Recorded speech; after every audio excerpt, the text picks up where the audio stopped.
じゃあ、はい、始めます。はい。はい、ガラクタ博士で、ガラクタ技術教室です。今日は私の、愛車というか、ほとんど乗ってない車、デルソルの解説です。CRX デルソルです。この車は1992年に、ホンダで発売されました。すごくご覧のように今でも見劣りしないモダンな車なんですが、実に売れなかった車ということですね。ミッドシップスタイルでミッドシップではなくて、いろんな機構がついてて、重すぎると。ただエンジンはですね、VTEC エンジンも積んでますし、DOHC 素晴らしいエンジンだと思っています。売れなかった車ですから長く、所持続けようと思って、ただいま、新車から1992年ですから約29年ですね、なってます。では車の面白いところというのを説明します。これは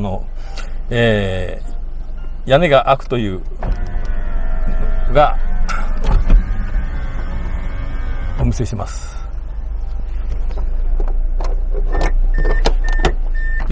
なかなか操作がいろいろあるんで面倒なんですが、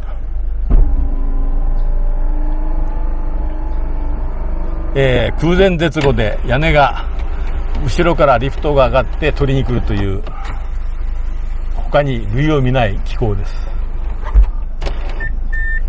で、ここで後ろのフォークに渡します。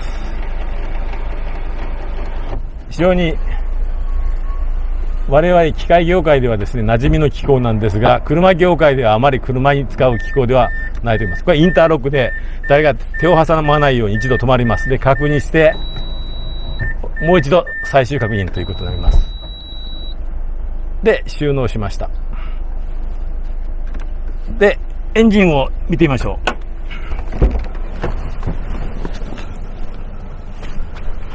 う。エンジンは今ではあまり珍しくもない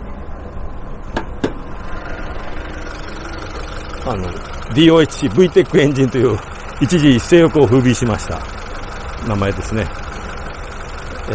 ただ、この車はオートマチックなためにかなり回転が上がらないと、VTEC らしいところが使えないというところですね。と、中はホンダマチックといっても最近っていうかもう当然ありませんが、オートマチックとマニュアルの間のような、機構がついてます。1速2速はほとんど使わない。3速か4速で大体走れますが、こういう風にシフトがあるということですね。ちなみにいらんことですが、ソニーの、ナビがついています。これはつけたんですね、後でですね。外せばいいことなんですが、他は、初期状態を大体保ったままです。では、閉めます。意外と面倒なのでたまにしか乗らないのですぐ忘れます。まず、スイッチがありますと、後ろが上がって取りに行きます。で、屋根に上がっていきますが、ここで今この屋根を後ろのフォークが掴んだままですので、これを切り離します。そしてスイッチを入れるとフォークは後ろへ下がっていきます。また安全を確認のために一回止まります。そしてもう一回確認します。そして今度は前のロックを入れて本体に屋根を取り付けるということですね。ちなみにこれは後ろのドア窓も開きます。だからこういう後ろの窓が開きから安全のために非常にですね、確認のインターロックという機構がついています。本当にホンダにとってはですね、売れなかった車らしくて寂しい車なので、ぜひですね、私は長く保管しようと思って今まで持ってきました。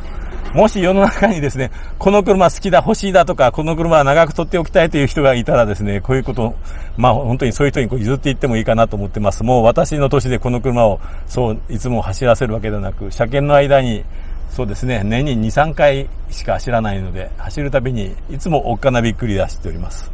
誰か末永く愛してくれるような人たちですね。こういう技術の挑戦のですね、足跡が残っているような車なので、この技術に対する挑戦者のですね、マインドを理解してくれる人がですね、受け継いでくれたらいいかなと思って、今日はこれをアップしました。はい、以上です。